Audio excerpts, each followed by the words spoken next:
Hello friends, welcome back to my YouTube channel. എൻ്റെ പേര് സിമിയ. ഇന്ന് ഞാൻ വന്നിട്ടുള്ളത് ചോറിനും അതുപോലെ തന്നെ ചപ്പാത്തിക്കും ഒപ്പം കഴിക്കാൻ പറ്റിയ നല്ലൊരു കറിയായിട്ടാണ്. ഇത് വളരെ ഈസി ആയിട്ട് ചെയ്യാൻ പറ്റിയൊരു കറിയാണ് കേട്ടോ.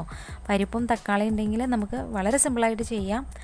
അപ്പോൾ നിങ്ങൾക്ക് വീഡിയോ ഇഷ്ടപ്പെടുവാണെങ്കിൽ ലൈക്ക് ചെയ്യുക. എൻ്റെ ചാനൽ ഇതുവരെ സബ്സ്ക്രൈബ് ചെയ്യാത്തവരുണ്ടെങ്കിൽ ഒന്ന് സബ്സ്ക്രൈബ് ചെയ്ത് സപ്പോർട്ട് ചെയ്യണേ. അപ്പോൾ നമുക്ക് നേരെ വീഡിയോയിലോട്ട് പോകാം. അപ്പോൾ ആദ്യം തന്നെ ഞാനൊരു കുക്കർ എടുത്തിട്ടുണ്ട്. ഇതിലേക്ക് 1 ഗ്ലാസ് പരിപ്പ് ചേർത്ത് കൊടുക്കുകയാണ്. നന്നായിട്ട് കഴുകിയതിന് ശേഷമാണ് ചേർത്ത് കൊടുക്കുന്നത് കേട്ടോ. നമ്മൾ സാധാ സാമ്പാറിനൊക്കെ എടുക്കുന്ന പരിപ്പാണിത്. ഇതിലോട്ട് ഞാനൊരു 1.5 ഗ്ലാസ് വെള്ളം കൂടി ഒഴിച്ചു കൊടുക്കുകയാണ്. ഇനി നമുക്കിതിലോട്ട് ഒരു 2-3 തക്കാളി ചേർത്ത് കൊടുക്കാം. തക്കാളി 2-3 ചേർത്ത് കൊടുക്കാം കേട്ടോ. ഇതിലേക്ക് ആവശ്യത്തിന് ഉപ്പും കൂടെയും ചേർത്ത് കൊടുത്തിട്ട് നമുക്കിതൊന്ന് വേവിച്ചെടുക്കാം. ഇതിലേക്ക് 1 സ്പൂൺ മഞ്ഞൾപ്പൊടിയും കൂടി ചേർത്ത് കൊടുത്തിട്ടുണ്ട് കേട്ടോ. ഇനി നമുക്ക് ഒരു വിസിലടിച്ചതിന് ശേഷം ഒരു 10 മിനിറ്റോളം ലോ ഫ്ലെയിമിലിട്ട് വേവിച്ചെടുക്കാം. അപ്പോൾ പരിപ്പ് വെന്തതിന് ശേഷം എയർ ഫുള്ളായിട്ട് പോകാനായിട്ട് ഞാൻ മാറ്റി വെച്ചേക്കുവാണ്. ഇനി നമുക്കൊരു കടായിലേക്ക് കുറച്ച് വെളിച്ചെണ്ണ ഒഴിച്ചു കൊടുക്കാം. അതിലേക്ക് നമുക്ക് കനം കുറഞ്ഞ അരിഞ്ഞ സവാള ഒരെണ്ണം ഫുള്ളായിട്ട് ചേർത്ത് കൊടുക്കാം കേട്ടോ. ഇനി നമുക്ക് നന്നായിട്ടൊന്ന് വഴറ്റിയെടുക്കണം. കുറച്ച് ഉപ്പ് വേണമെങ്കിൽ ചേർത്ത് കൊടുക്കാം, പെട്ടെന്ന് വഴന്ന് വരാനായിട്ട്.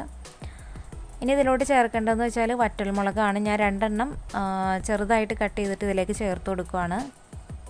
അതുപോലെ തന്നെ 2 പച്ചമുളകും ചേർത്ത് കൊടുക്കുന്നുണ്ട് കേട്ടോ.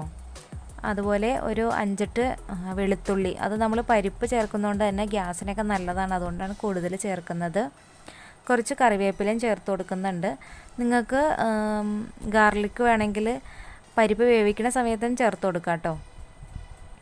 അപ്പോൾ നമ്മുടെ പരിപ്പ് ഇവിടെ നന്നായിട്ട് വെന്ത് ഉടഞ്ഞ് കിട്ടിയിട്ടുണ്ട്. ഞാൻ പറഞ്ഞല്ലോ 10 മിനിറ്റോളം ഞാൻ ലോ ഫ്ലെയിമിലേക്ക് മാറ്റിയിട്ടുണ്ടായിരുന്നു. ഇനി ഇത് നമുക്ക് നന്നായിട്ടൊന്ന് കലക്കി ഉടച്ചെടുക്കണം, പരിപ്പും തക്കാളിയും. അപ്പോൾ സവാള നന്നായിട്ട് വഴന്ന് കഴിയുമ്പോൾ നമുക്ക് അതിലോട്ട് ഒരു 1/4 സ്പൂൺ കായം പൊടിയും അതുപോലെ തന്നെ 1 സ്പൂൺ മുളക് പൊടിയും ചേർത്ത് കൊടുക്കാം. നമ്മളിതിലേക്ക് പച്ചമുളകും വറ്റൽമുളകും ചേർത്തേക്കുന്നതാണ്, അതുകൊണ്ട് നോക്കിയിട്ട് വേണം മുളക് പൊടി ചേർക്കാനായിട്ട്.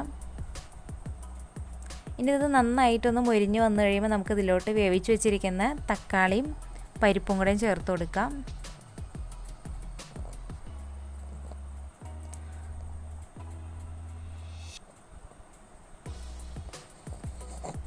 ഇനി നമുക്കൊന്ന് ഇളക്കി യോജിപ്പിക്കാം കേട്ടോ. അതിനുശേഷം നമുക്ക് ഇതിലോട്ട് പുളി പിഴിഞ്ഞ് വച്ചേക്കുന്നത് ചേർത്ത് കൊടുക്കാം. വാളംപുളി ഞാൻ കുറച്ച് വെള്ളത്തിൽ പിഴിഞ്ഞ് വെച്ചിട്ടുണ്ട്, അത് ഇതിലേക്ക് ചേർത്ത് കൊടുക്കുകയാണ്. അപ്പോൾ ഒരു 1/4 ഗ്ലാസോളം ഞാൻ ഇതിലേക്ക് ചേർത്ത് കൊടുക്കുന്നുണ്ട് പുളി പിഴിഞ്ഞത്.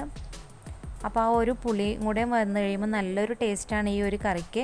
ചപ്പാത്തിക്കൊക്കെ നല്ല കോമ്പിനേഷനായിരിക്കും. ഇനി ഈ കറി നന്നായിട്ടൊന്ന് തിളച്ച് കഴിയുമ്പോൾ നമുക്ക് ഫ്ലെയിം ഓഫ് ചെയ്ത് വെക്കാം.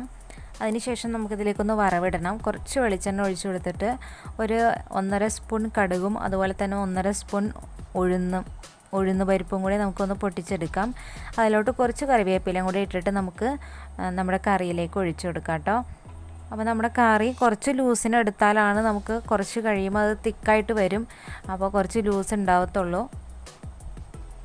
അപ്പോൾ നമ്മുടെ കറി ഇവിടെ റെഡി ആയിട്ടുണ്ട്. ഇപ്പം തന്നെ അത്യാവശ്യം നല്ല കുറുകിയാണ് കിട്ടിയേക്കുന്നത്. അപ്പോൾ നമുക്ക് അപ്പം തന്നെ കഴിക്കാനുള്ളത് കൊണ്ടാണ് ഇത്രയും തിക്കിന് എടുത്തേക്കുന്നത് കേട്ടോ. അപ്പോൾ നിങ്ങൾക്ക് കുറച്ച് നേരത്തേക്ക് വെക്കണം എന്നുള്ളതാണെങ്കിൽ കുറച്ച് ചൂടുവെള്ളം ഒഴിച്ച് കൊടുത്തിട്ട് ഇത് ലൂസാക്കി എടുക്കുക.